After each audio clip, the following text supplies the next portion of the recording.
We are welcome to all of you in our today's session of Becoming Your Own Masterpiece. We'd like to welcome all of you, and this is our final day. And we hope that you like this online session that we have. And it was really interesting for all of us, and we learned a lot of from it. Today, in this session, I will have we will take the questions that come up from the audience, and before beginning to the questions, I would like to sum up that how we have begun this journey. This journey of the session we have begun with Mr. Ramesh, and we have learned that how to connect with ourselves. It was on friend with him. Then we will have a session on health, and further we will have a session with Mr. Deepak sir, and the session will flow like we are absorbed in it, and we have a session with Gyan sir and uh, Pooja ma'am. So without further discussing it, I'd like to invite the speakers to give discussion on the questions that you have raised, and I hope that you will get. Just a minute.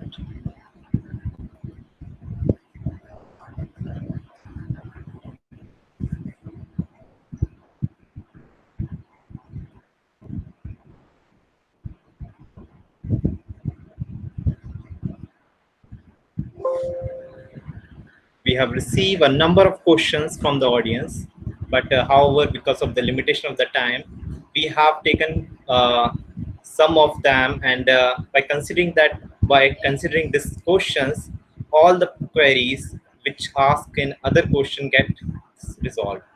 So I will begin this journey with our first question that we have: how to stay present while meditating.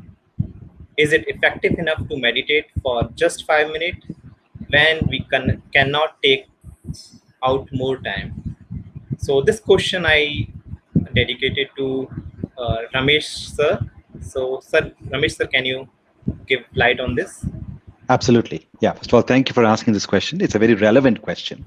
In other words, how do we stay present, right? Because in fact, we are trying to do this because we want to increase our present. As they said that the past is history, the future is a mystery, and the present is a gift. And the present is what we are all about. And one of the things that meditation really allows you to do is to try to become in the present. So how do you stay in the present? So first of all, before we go that, let's kind of recap what meditation is all about. Right? Meditation is about thinking about something. That's what it's a process. So anything that you think about, you can meditate upon. So if you want to think about something and you want to be present with that same thought, one of the first things that is really essential is to start to like that object. So for example, when you're reading a good book for that matter, right? You don't say, how do I be present in that book? No. It's because you're engrossed in that story, in that book. You enjoy it. Same thing, for example, if you have if you have a good friend, either a boyfriend or a girlfriend, you don't think twice whether how do I be present at the moment. So the more you love that subject, the more you love that topic, it is easier to be in the present. So number one, create. So how do you be present in meditation? Create more interest in it, right? Number one. Number two, you accept the fact that it is going to be difficult, because we are in the present world with a lot of distractions. So we are not used to training our mind. So like anything for that matter, we are trying to do exercise for the physical body. It is in the mental world, we are trying to do exercise for the mental body. So when we go for exercise, when you're not used to training our physical body, it is difficult. Same way, when we try to bring back the meditation to come back to the present because of the lot of thoughts, it will be difficult initially. So accept that initially it is going to be difficult, right? So don't give up. Right? Like you should not give up in the physical exercise. Try not to give up in meditation, because accept the fact that it is going to be difficult. Okay. And number three, and this is probably the most important that I'm going to tell you, right? In heartfulness meditation, this being in the present will be slightly be simplified because of this thing called the transmission that is given to you. This is the unique thing about about heartfulness. The transmission, there is a, which is basically a divine energy that is transmitted to you, that will allow you to go deeper and into yourself and be in the present a little bit more easier. Now, I can't tell you more about this. You have to experience this. So I invite you to connect with a trainer, connect with meditation, and try it and see if this heartfulness, how the transmission works, basically. On the second part, is 5 minutes enough? Yes. 5 minutes is a start, right? If you don't have any, if you're too busy, at least you have 5 minutes. So try to connect yourself with 5 minutes. Start with 5 minutes. Center yourself. Connect yourself, because you connect with yourself within yourself. Start with 5 minutes. But tomorrow, be honest with yourself. If you've got more time, increase it to 10 minutes. Then over a period of about 3 months, you must, if you enjoy it and if you're benefiting from it, you must commit yourself at least 30 minutes. In the period of 3 months, you should be meditating comfortably for about 30 minutes or so. That is my humble request to you. I hope I answered that question.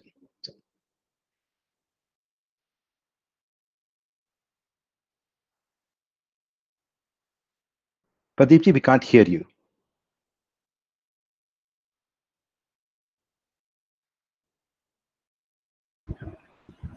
Now we can. Thank you. Yes. Sure. Yeah, thank you, sir, for giving this insight. It is really helpful for us, and it's true that until unless we will not try, and the way that is tell that after practicing more, it's not getting. So that's thank you, sir. Sure. And now I will like to proceed with the next question that we have received.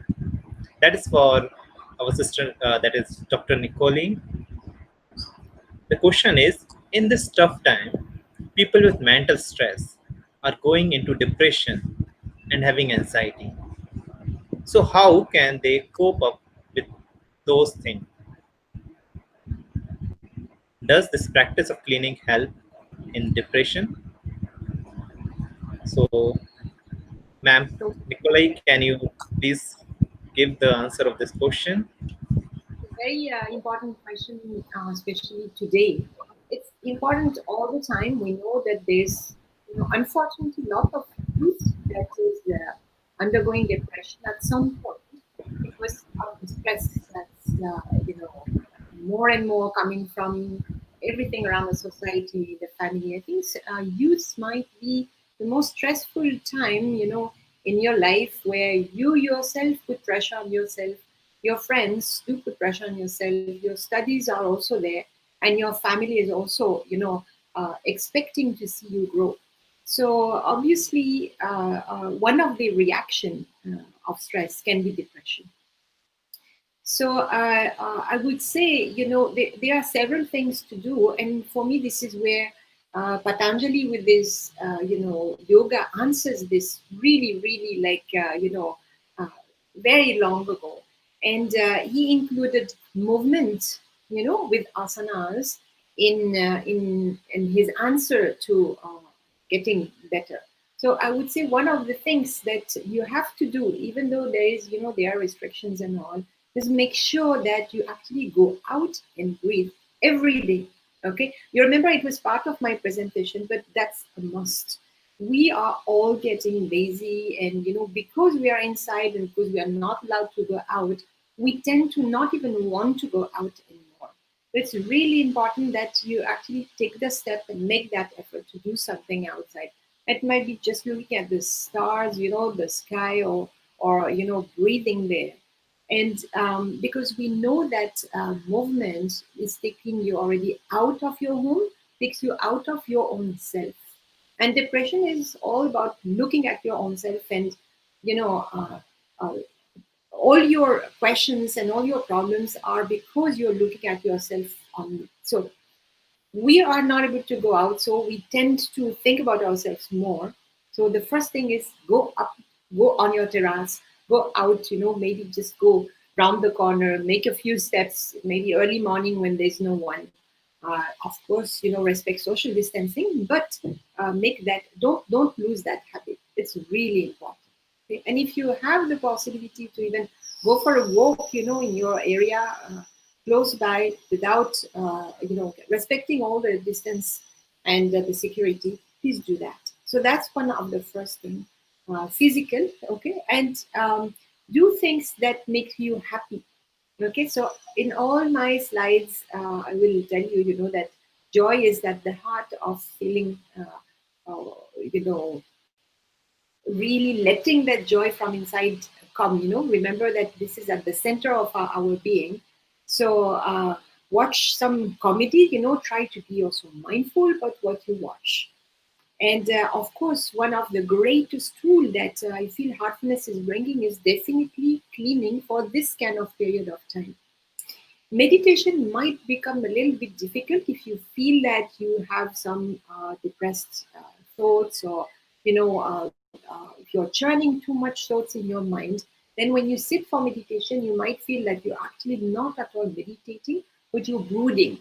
So it's very important that at that moment, if you feel that something like this is happening, you actually stop in the process, okay, and prefer to use the cleaning for some time. And I would say, reach out to a trainer. Trainers will help you in doing this cleaning process a little more effectively, specifically using transmission, like Ramesh was explaining.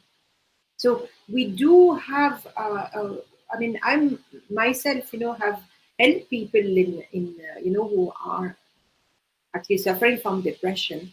And with a careful, support from the trainer of Heartfulness, you can actually get faster out of this, situation, which anyway is not permanent. So hang in there and use cleaning. Cleaning is definitely a great, great help for this kind of situation. Okay, it removes this emotional negative charge. Okay, so really something would be important after, because we are at the last day, would be to really reach out to one of us. There's this WhatsApp, or you can reach out to a trainer. You can call any one of us. You've met us at least on the screen. We'll be very happy to help you and support your meditation, and especially your cleaning. If you need, if you are in that situation, please do reach out.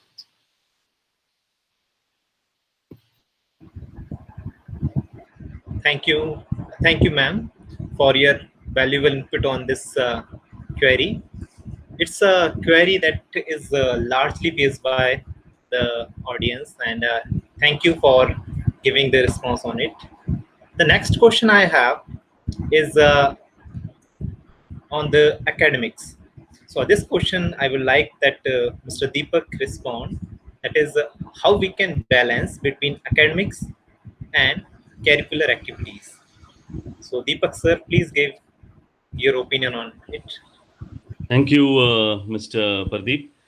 It's a great question. I think it's one of the questions that plague a lot of students around. For example, I have my uncle's daughter who was a very good dancer till the age of 15 or 16, and then of course she went into medical studies in the 11th and 12th grade, and it was 24-hour medical studies.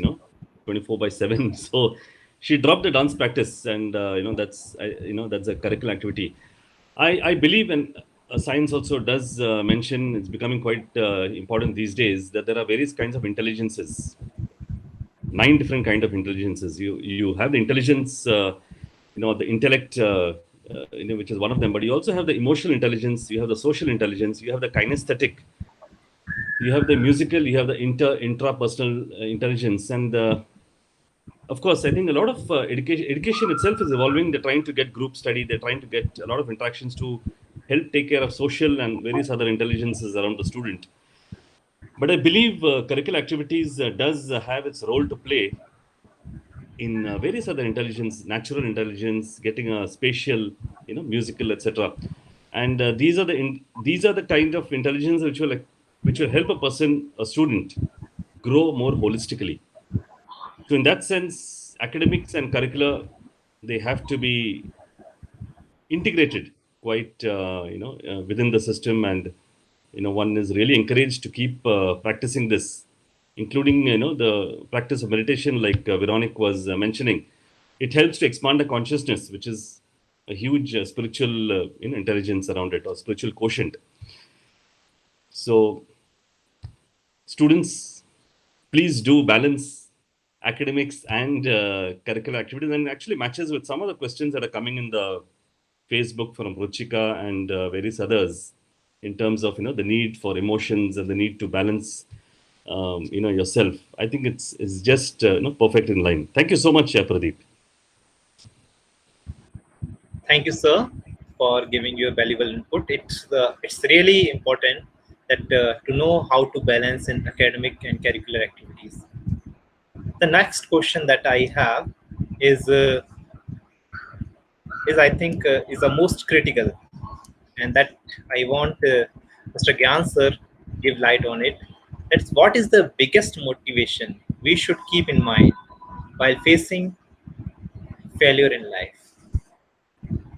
So I think it's a very crucial question of this time. So, Mr. Gyan sir, please give your opinion on it.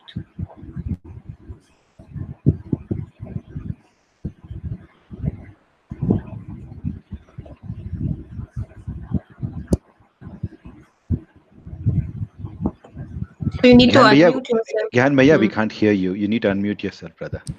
Please Sorry. unmute your. Yeah. Yes. Am I audible now? Yes, you Yes. are. Yes, you are. Thank you, Dr. Ankit. A very good question. And I think there were several questions woven around this. So I hope we will be able to answer all of those. And the answer to this question is in the question itself, if you see. You've said, what motivation should we keep if we face failure? So what you're saying is that we should remain motivated. So long as you are motivated, so long as you have not given up the goal that you set out to achieve, there's no question of failure. Look at it this way, that if you face a setback, see, if you what will you call failure? Failure would be when you have decided that, okay, I cannot do this, and you give up the goal. Well, that is a point where you can say that, okay, I did not succeed. If you decide to change your goal, then again there is no failure. But so long as you are on a journey, on an effort-making exercise to achieve a particular goal or objective that you took for yourself, that you had taken up, you may have setbacks, and a setback is not a failure.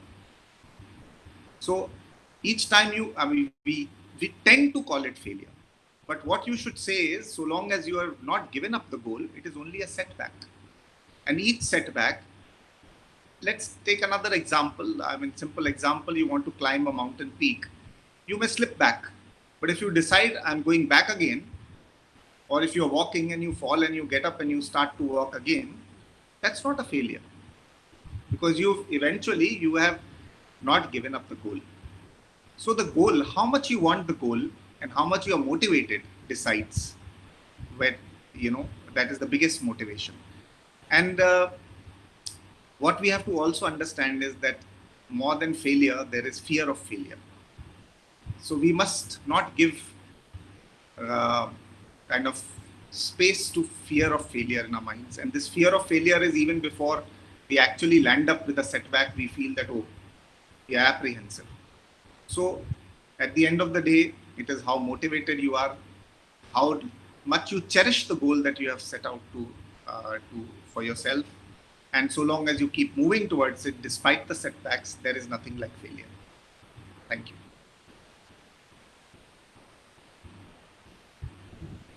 Thank you, sir, for giving your input on this question.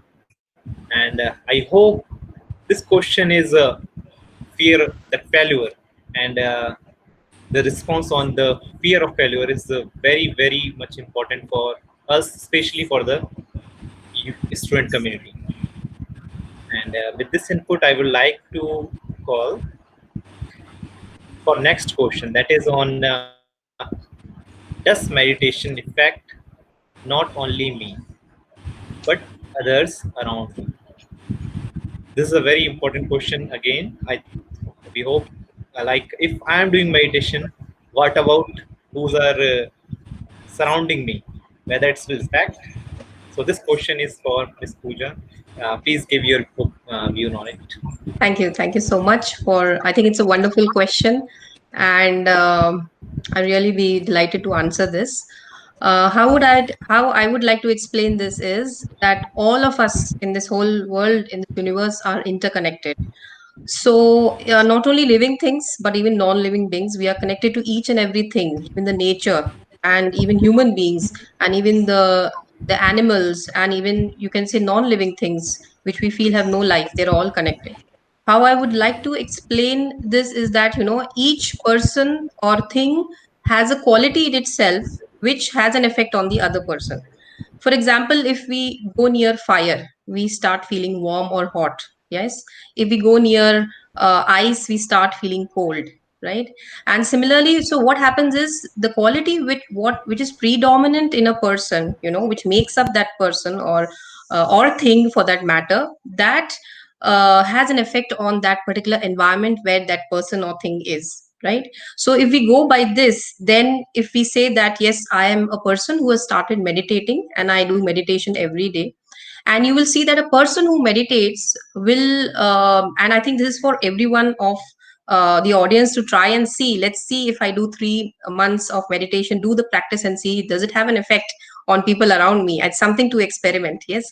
But I think all of us here who have been doing this for a couple of years more, I think 15, 20 years and plus, we have definitely felt that there is a change which happens. Yes, because also because you see that from whatever we were at, whatever stage of life we were, whatever emotions we used to carry, all those things in us are starting to get refined. We are becoming a more pure person, we are becoming more calmer, we are becoming more focused, and we are more connected to our inner self. And if we really look what is there in our inner self, it's just purity. Yes. And calmness, and so many other things you can say. Right. So when a person meditates, definitely it will have an effect. The we say that if you have also seen the heartfulness logo, which represents this very nicely, that if a person meditates, the heart opens and ripples are created around that.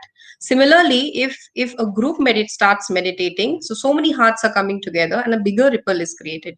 So it is not only meditation is, you can say, it is there for individual evolution, it is also for collective evolution, where even if there is a person in your family who's around you and you are the one who takes the call that, yes, I want to meditate, I am sure that will have an effect on people around you, and wherever you go, it will be just like, where you take the rose fragrance goes with it. Yes. And people are able to enjoy it. Similarly, wherever I go, I will create that impact.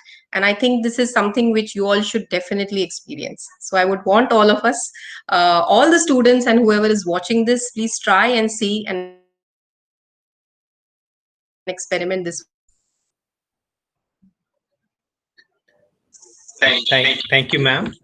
Thank you. It's really simple way you explain us that how this effect of meditation is spreading. And the example of rose is really like me that okay, that like a rose, it can spread and its fragrance can be feel. With this, I would like to invite our Mr. Ramesh Krishna for next question that we have. What should I do if my mind keeps wandering during meditation? Can meditation really change your entire outlook on things? So, Ramesh sir, please give your input on it. Absolutely. Thank you for giving me the opportunity to answer this question. Um, it is very, very normal for your mind to wander during meditation. If your mind is thinking during meditation, that means that you are not a normal person. That means you are normal, right? So nothing to be worried about, right? And by the way, what is meditation? Meditation, as I said initially when I started off, is to think about something, right? So when you think about something, when you look inwards and try to brood on that topic, some other topic will come. Right? It is very, very normal. Like it's like, as I said, when you are reading a book, for example, if somebody else comes, if you pay attention to that object, let's say somebody comes into the room, for example, then the attention of the mind will go to that particular object. But if you don't pay attention to that object and you continue reading the book, then the person or any noise that has come will basically drop off. So it is so the secret to let your mind not wander is to ignore the person the thought that has come in your way. If you ignore it, then it will drop off naturally. If you put attention on it, it will grow. Right? Initially, when you are meditating, it is normal, as I said, to be disturbed by multiple thoughts. So accept it, because you are not used to it. But over a period of time, you will become a master of meditation. You will be a master of ignoring the other thoughts. That is the first. So you have to become a master of how to ignore. When you ignore, the other thoughts will not disturb you, and you will not be wandering. Okay, that is the secret towards letting your mind not wander. Number one. Now, will the meditation change your outlook on life? Absolutely. I'll tell you why. Up until now, your lovely professional university or any education that has been given to you has told you how to train your mind, how to think with the mind, how to think with your intellect, how to solve problems with the intellect. Heartfulness and meditation, the heartfulness meditation, is changing you to think with your heart, or feel with your heart. So you are going from thinking to feeling. So when you feel, another dimension of your intelligence is getting activated. You're going into the intuition, right? Thereby, I want to tell you a quote which is very, very important, which said by Einstein. No problem can be solved from the same level of consciousness that created it. I repeat again, no problem can be solved from the same level of consciousness that has created it. So now what you're doing is you're going into another level of consciousness by the consciousness of feeling from the heart. So you will become, your outlook towards problem solving, the outlook towards everything in life will be changed when you meditate. Thank you. Thank you, sir, for giving this wonderful explanation. And I hope all of us, those who raise this question, that query, and those who don't strike this question, all of us get this answer, that how to keep our mind when stop wandering during meditation. So thank you, sir. Now we have another question from the audience, that is, what are the rules to be followed in order to progress quickly along the path of yoga? Can you give us top 3 tips for quickly progress? So this question I would like to ask from Dr. Nikolai. So Nikolai ma'am, can you give your opinion on it? So the rules, I will have to go back to what Patanjali says in the Yoga Sutra, and he says consistency and continuity. Okay, so your way of speaking about rules, whatever you do, if you want to see a result, yes, you have to practice for some time. You have to try, and to try, we have to make a little effort. So I'll go back to what Ramesh was telling you. Is that first, in heartfulness, the effort is really less because of transmission. You actually don't have to do much except to get up and sit. And once you sit, the things actually happen. It happens because of transmission. So your effort is just to say, okay, I'm going to meditate today, and then enjoy it. Okay. And so regularity. So again, like Ramesh was saying, if you can try for at least 3 months, if you have some hesitation at the beginning, it's like everything. You cannot say just after a few sessions, that doesn't work for me. Maybe you didn't try long enough. Anything that we start that is new actually takes, minimum time. And in heartfulness, we really recommend 3 months. But I would like to give 3 tips that are, for me, top tips. That's slightly different, and it's personal, so I hope it will also work for you. And the first tip that for me, kept me going, I started meditation, at, in my studies. So when I was your age, I'm still doing it. And I'm not that good as being perseverant, into doing something, especially if it requests some effort from me. So what motivated me, what happened to me that I'm still practicing, and enjoying this meditation. The first one is there's a great network of support trainers all over the world. And if you feel a little bit lazy in your own practice, at least you can meditate once a week or once, twice a month with one of us meditation trainer, because it will keep you afloat. So that's a nice trick. Okay, that's a nice tip to just, get a little bit of a shortcut until you are established in your own meditation and you feel motivated, to do it every day, because then you really feel what you're doing. The second thing is also related to the question before, is put joy in what you do. Everything in Heartfulness, because it comes from the heart, is about joy. So don't go and sit thinking, oh, I have to meditate, or oh, I have to do my cleaning.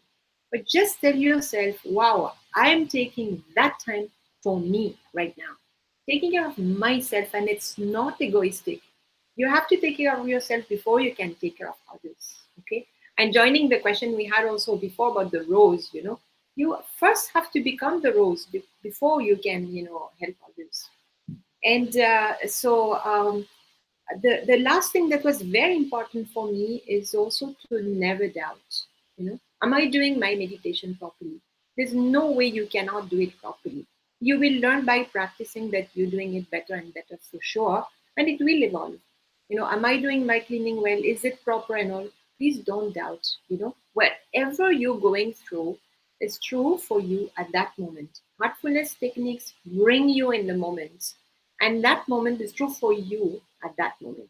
If you have any question, you can always ask uh, the person who will follow you. I really recommend that you have someone who follows you through this really incredible journey. Okay, I hope this will help you guys. Thank you, ma'am. It's a really wonderful input that you have provided us. And the three uh,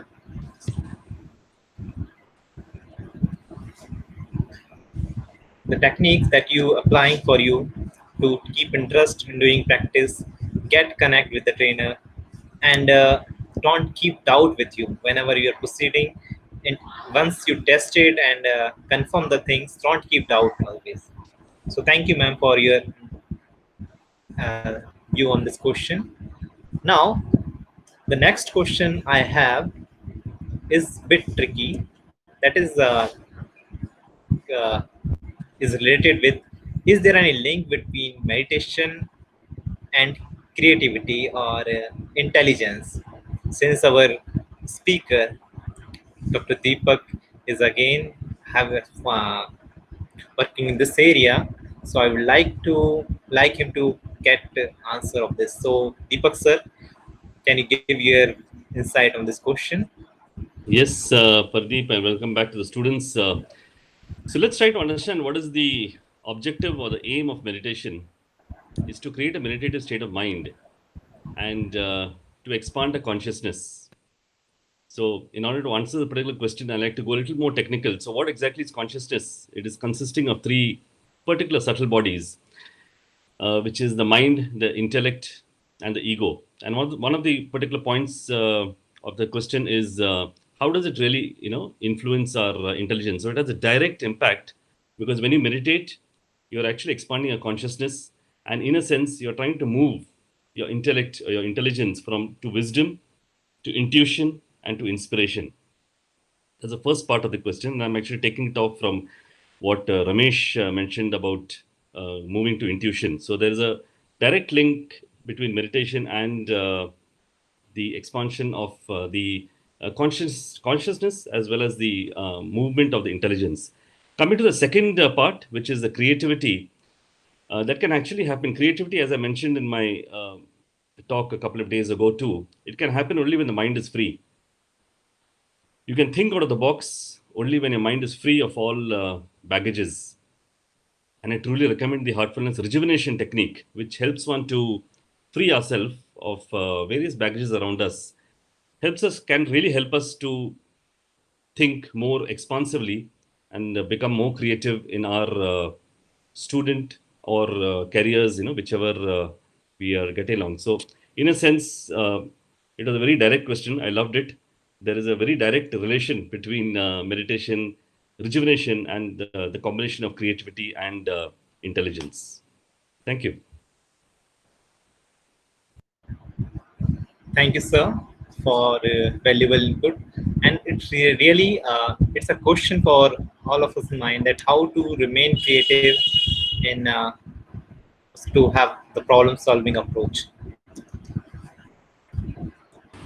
So this is another question that we have received from the audience. That is, our mind always goes into negative thinking. How can I relocate in positive way? So this question I would like to ask from our speaker, Mr. Gyan Sirin sir. Gyan sir, can you give your opinion on it? Yes. Some amount of negative thoughts are natural. I think all of us have them because when we start out to do something, we are apprehensive or we are concerned, and that creates some amount of thoughts which are not really, which are more related to something which may go wrong, and that helps us to prepare for uh, the fallouts that may happen in the task that we are going to do. So that really is not negativity. But as the question suggests, when we are always thinking negatively, there is a cause for concern. So you have to learn to differentiate. Do we have a tendency towards thinking negative, which means that all the time, whenever we start out to do something, whatever we are engaged in, we always have negative thinking. That is what the question seems to suggest. And if that is the case, then obviously there is a tendency towards negative thinking. And if you would have followed some of our sessions in this workshop, it was explained how this negative thinking really comes about. It happens because of the baggage, because of the impressions that we have, because we've constantly been brooding about certain kind of experiences which are negative, and that forms a kind of uh, a, a permanent mark in our system, in our thought process, in our mind. And of course, there are scientific explanations. We will not go into that, but it is something like, you can imagine, if water flows on a river bed at the same place, and when the water is not there, you see a kind of a mark which the water leaves. And when water flows again into the river, it flows again in that direction. So negative thinking, when it becomes constant, we need to at least do two things. One is this heartfulness technique of rejuvenation and cleaning is very, very helpful in this. I can tell you, all of us at some point of time may have been through this problem, when we face setbacks, as I said, or difficulties in life, we tend to think, and this really helps us. So that's one thing which is very clear. The second thing is that negativity, since it comes from at some point of time, we have used the power of our thinking to enhance this. So that is why it has become a tendency. So now the reverse has to happen, that we have to sow the seed of positivity. And, meditation, relaxation. Also at times, there's a very simple tip which I was given by one of our trainers when, I asked this question, that you can, even when you are thinking, too much of, a negative thought is coming again and again, just sort of cut it from your mind, throw it out. It's a very simple tip, but it works. I've tried it myself. When it becomes overpowering, one kind of thought knocking on your mind all the time, just cut it, throw it out, and replace it with something positive. Change your activity, change your thought process to something positive. So it may not happen immediately, but I think all these things, when you will put into place one by one, cleaning process, moving towards positivity, trying to think less and less, cut out at times what we call spot cleaning also. You must have been told about spot cleaning. On that moment itself, when you are faced with too much of negativity, throw it out. So all of these things put together, I'm sure will help. And as Pooja said, that you've got to experience it. Try all of these things, put them into action, and try it and see for yourself whether they work or not. They do. For all of us, these things have worked, and that's why we are here with you today. Thank you. Thank you, Gyan sir, for this valuable explanation for us. and it really helpful to how to tackle the negative thought that we are coming and we are encountered during the meditation. And now we are left with a few questions of the audience. Before proceeding, I would like to tell you that stay tuned with us. This is a experience session. So by the end of the questions of the speaker, we will have a experience meditation session. So we will have a short meditation session. So when we start, you have to stay here till the end. So please continue. And now we'll continue the question of our next audience.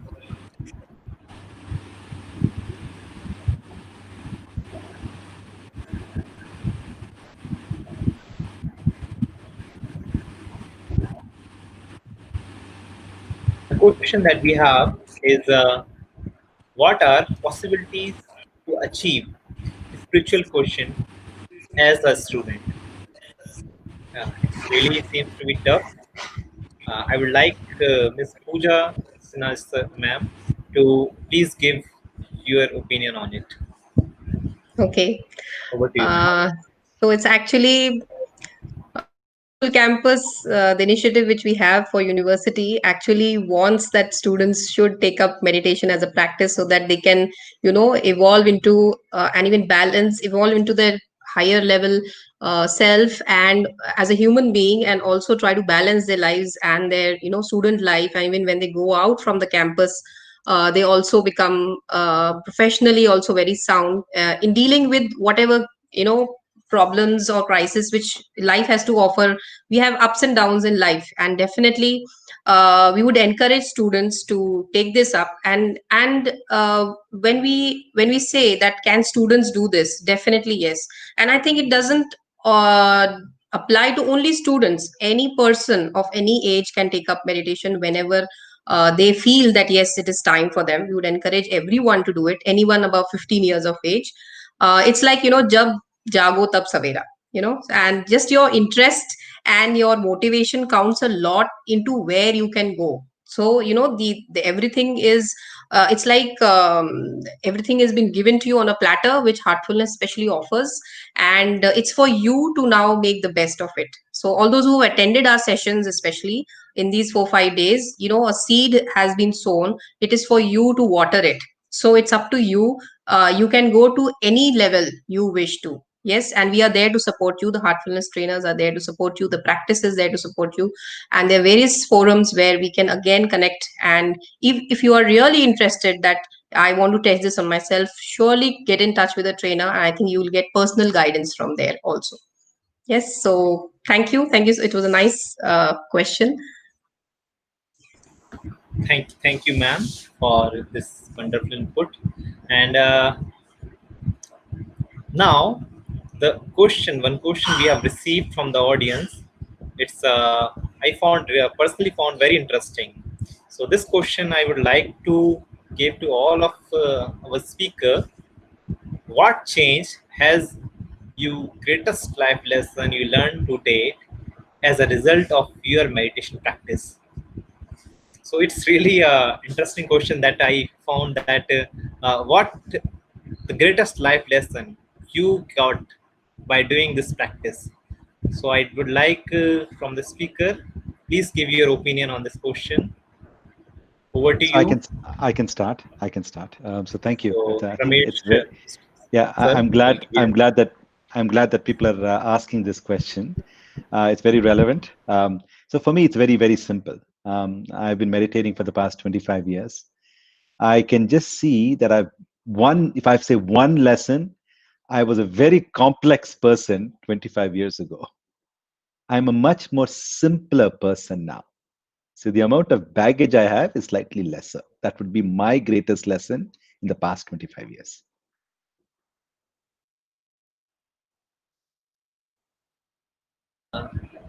Other speaker, please, can you give your opinion too on this? So I'll come forward and I will just, for me, the first thing that started changing and that continued, to change very deeply is my uh, answer to a stressful situation. So as a doctor, this is what helped me immediately. When I was on night duties, I could handle, the stress of emergencies and life and death situation much more. But then now I feel that even in simple things of daily life, family life, I also handle any stress, with a much more relaxed manner. And well, it also makes my life simpler. So that's a deep, long, and change that happens, and that uh, shows across all my activities. I'm really thankful for that. Thank you, ma'am. Thank you for your opinion. Uh, so, Thanks. Deepak, sir, yeah, you want Yeah, to? I think the greatest life lesson, and I was trying to respond to the question on Facebook also, is in the last 20 years, a lot of changes, but the key thing is the way I built up my adversity quotient. So the way I can handle adversities is much higher thanks to the practice of meditation. And I've released a book called The Joyful Quotient a year ago. I'm planning to release another book called The Adversity Quotient 6 months from now. It's in the making. So this is a big lesson for me on how to really handle adversities, because a lot of times people feel success is all about great things happening in life. But if a flood hits your house, if you're financially swept off, can you handle it? Can students learn this lesson of handling adversities? So I think that's one of the greatest lessons that I have got through this entire practice of heartfulness. Thank you. Thank you, sir. Well, Thank you. Yeah. well, Now, Mr. Deepak Verma said almost what I would have liked to also say. My journey is a long one. I started when I was your age, when I was a student. And there have been many lessons, not just one. And it's actually very difficult to decide which one is the greater of them. But still, I think something which applies very comprehensively to life as an experience is that change is not in our control. External change, that what is happening around us, there's very little we can do to control it. But we can do a lot about how we respond to this change. That's a lot within our hands. And that's something which heartfulness teaches us. How to handle this change, as Deepak also said. Not just adversity, but change. Even some things which are wonderful that happen around us can also take us off track.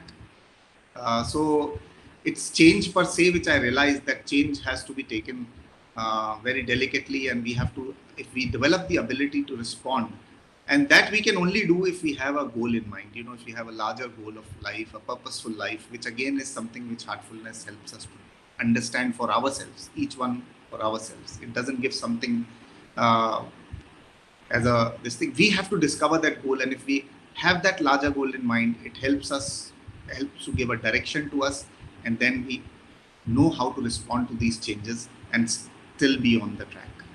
Thank you. thank you, sir.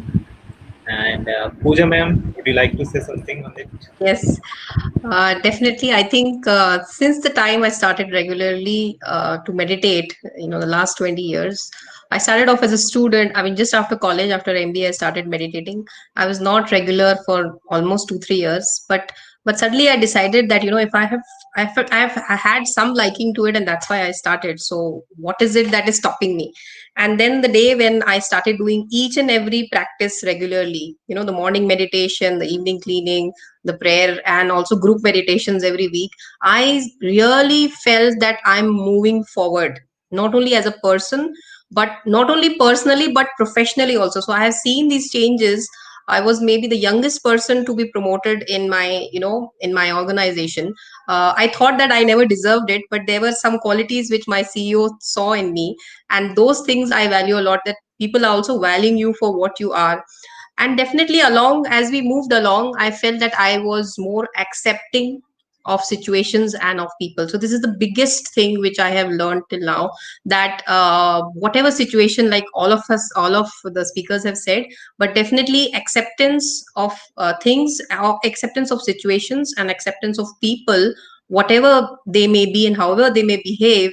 Now I feel that there is some inner strength which has come in me, that is helping me to move on forward. So this is the greatest benefit which has made me evolve and change and love everything around me. So that's it from my side. So thank you, ma'am. Thank you, each speaker, for giving your opinion, and it's really helpful for all of us. And now I would like to invite the state coordinator of Heartfulness Meditation, Shri Vasist ji, and he will guide us for today's meditation session. So, in this meditation session, I would like to say you that please try to be connected till the end because it's a process. He will begin, and well, up to the time he will say that's all. Please try there, sit comfortably and do meditation. At the end, observe yourself what change you have perceived. Now, I will over to you, Vasister. Please unmute yourself.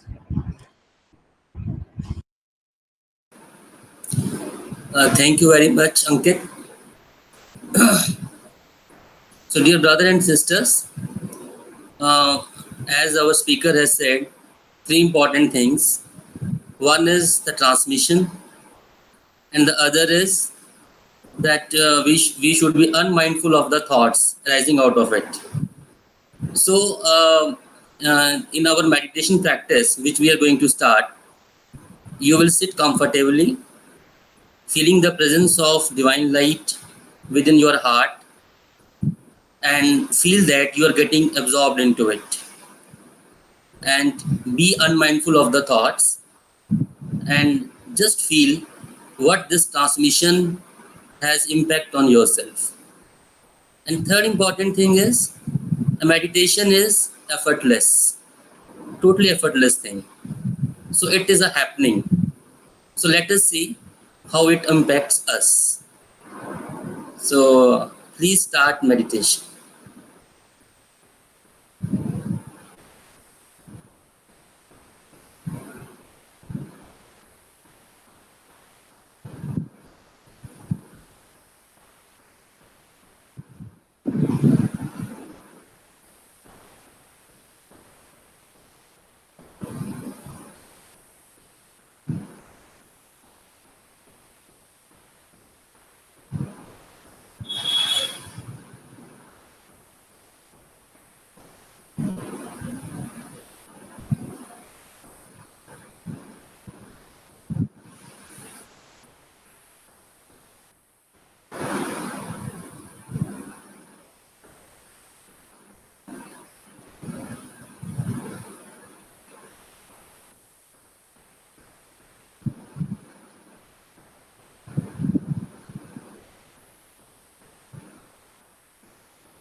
Thanks for joining.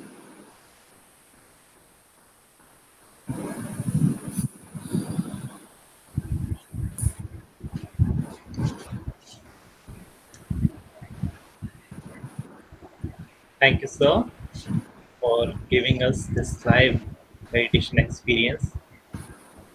It was really deepening to all of us. Thank you, sir. And now we are closing this event. I would like to thank LPU Administration, Division of Student Welfare, Student of Management Learning Society, and all the speaker, Heartfulness organization, and our team of Heartfulness like Dr. Nitesh brother and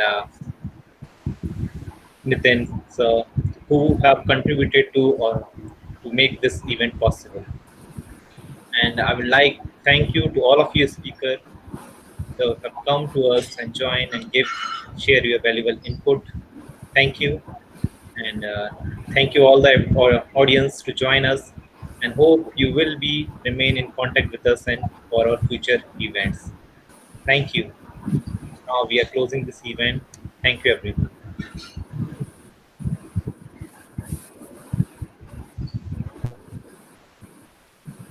Bye bye.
you.